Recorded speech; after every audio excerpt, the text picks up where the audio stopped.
When I was, I think, 16 years old or something, was my very first short story that I sold to a small press magazine for $12.50. Wow. I found the little magazine for that.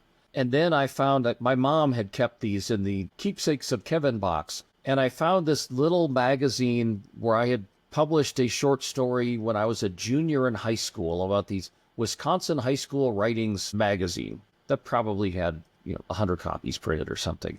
Well, I had an old yellowed copy of that. And at the bottom of the box, these 3 pieces of pink paper where I found the first novel that I wrote on my dad's typewriter when I was 8 years old about this mad scientist bringing like dinosaur bones to life. There, with this 8-year-old, when I was 8 years old writing it, and then my first high school publication, and the very first story that I got paid in a magazine for, it all kind of came together that this was if you did the numbers, it was literally 50 years of my career from that first 8-year-old thing. And if I put all these things together, I took all of them, and for each story, I wrote this little introduction of, here's how I wrote the story, or here's what was going on in my life when I wrote this one, or here's what inspired this one. So each story has like this little, like I'm Kevin Anderson being Rod Serling narrating the little story. In my mind, it went from being just a collection of stories to being a big frickin' deal. And I thought, this is the kind of thing that I can pitch to my